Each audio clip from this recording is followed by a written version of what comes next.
সম্মানিত সুধীমণ্ডলী, আমি কৃষিবিদ বশির আহমেদ আপনাদের মাঝে উপস্থিত হয়েছি।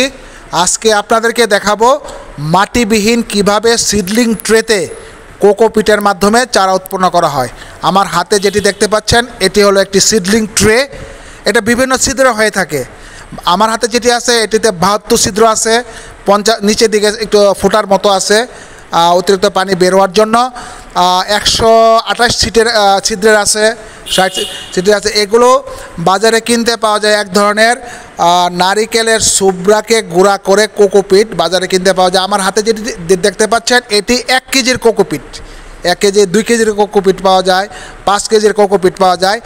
এই কোকোপিটগুলো আপনি একটু পানিতে ভিজাবেন, মোটামুটিভাবে সন্ধ্যায় ভিজাবেন। সাধারণত ভিজানোর পরে তারপরে পরের দিন সকালবেলা পানিটা ঝেড়ে এর সাথে ভার্মিকম্পোস্ট, ট্রাইকোডার্মা পাউডার এইগুলাকে ভালো করে মিশিয়ে কোকোপিটের জন্য আপনার মিডিয়া প্রস্তুত করতে হবে এই কোকোপিট। তারপরে এখানে এই কোকোপিটে আমরা যে চারা তৈরি করি এর চারার গুণগত মান খুবই ভালো এবং চারার শিকড়গুলো খুব ভালো হয়, গুণগত মান খুব ভালো হয় এবং এগুলো মাটিতে দ্রুত অ্যাডজাস্ট করে ভালো মানের চারা তৈরি করে। আসলে ভালো চারা একটি ভালো গাছের নিয়ামক। আপনি যদি সুস্থ সবল চারা উৎপন্ন করতে চান তাহলে এই হলো আমার কোকোপিটের জন্য প্রস্তুতকৃত কোকোপিট। তারপরে ভার্মিকম্পোস্ট এবং ট্রাইকোডার্মা পাউডার দিয়ে তৈরি করা হয়েছে। এখন এগুলা দিয়ে আমি এই কোকোপিটের যে ছিদ্র, এই ছিদ্রগুলো আমি ভরে নেব সুন্দর করে। এইভাবে যদি আমি চারদিকে ছিটিয়ে আপনার এই মিডিয়াটা আমি দিয়ে দেই তাহলে সমুদ্র ছিদ্রতে কিন্তু সমানভাবে ভরে যাবে। এই কোকোপিট, ভার্মিকম্পোস্ট এবং ট্রাইকোডার্মা দিয়ে যে মিডিয়াটা তৈরি করা হয়েছিল এটা সুন্দরভাবে সবগুলা ছিদ্র কিন্তু এখানে ভরে যাচ্ছে। সুন্দরভাবে সমানভাবে দিব যাতে প্রত্যেকটা ছিদ্রের মধ্যেই এই কোকোপিটগুলো সমানভাবে ছিদ্রটা ভরে যায়। যদি ছিদ্রতে কোথাও যদি একটু ফাঁক থাকে বা কম থাকে তাহলে হয়তো চারার গুণগত মান একটু কম হইতে পারে। এই প্রায় আমার মানে কোকোপিট দিয়ে আপনার সিডলিং ট্রে ভরা শেষ।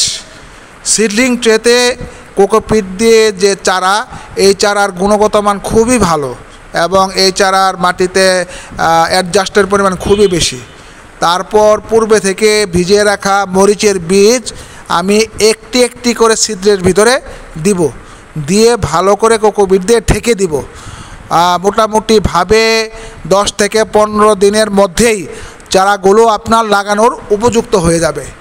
তো এখন এই যে কোকোপিট দেখতে পাচ্ছেন এখানে বীজ লাগানোর জন্য তৈরি হয়ে গেছে। এখন আস্তে আস্তে আপনার বাটিতে রাখা বীজগুলো এখানে আমি বসাবো। পূর্ব থেকে সুন্দর করে আস্তে করে চাপ দিয়ে দিচ্ছি যাতে সমস্ত জায়গাতে কোকোপিটগুলা ভালোভাবে মিশে যায়, সমানভাবে প্রত্যেকটা ছিদ্রের মধ্যেই যাতে কোকোপিটগুলো ভালোভাবে বসে সেই জন্য হালকাভাবে আস্তেভাবে একটু চাপ দিয়ে দিলাম। তো এইভাবে কোকোপিটে কিন্তু আপনার যে কোকোপিট ভরা হয় সিডলিং ট্রেতে কোকোপিটগুলো আমরা ভরলাম। এখন বাটিতে রাখা মরিচের বীজ পূর্বে আমরা ভিজিয়ে রেখেছিলাম, একটা একটা করে এই কোকোপিটের বা সিডলিং ট্রের কোকোপিটের যে ছিদ্রের ভিতরে যে কোকোপিট আছে এখানে আমরা দিব আস্তে আস্তে করে একটা একটা করে বীজ দিব। সিডলিং ট্রের প্রত্যেকটা ছিদ্রের মধ্যে একটা একটা করে বীজ দিব, দিয়ে তারপরে সুন্দরভাবে আমরা রেখে দেব। এইভাবেই কিন্তু আপনারা কোকোপিটের মাধ্যমে গুণগত মানের চারা উৎপন্ন করে। আজকে তাহলে আমি এখানে শেষ করলাম কোকোপিটের উপর। ধন্যবাদ সবাইকে। আমি কৃষিবিদ বশির আহমেদ। সবাই ভালো থাকেন। ধন্যবাদ।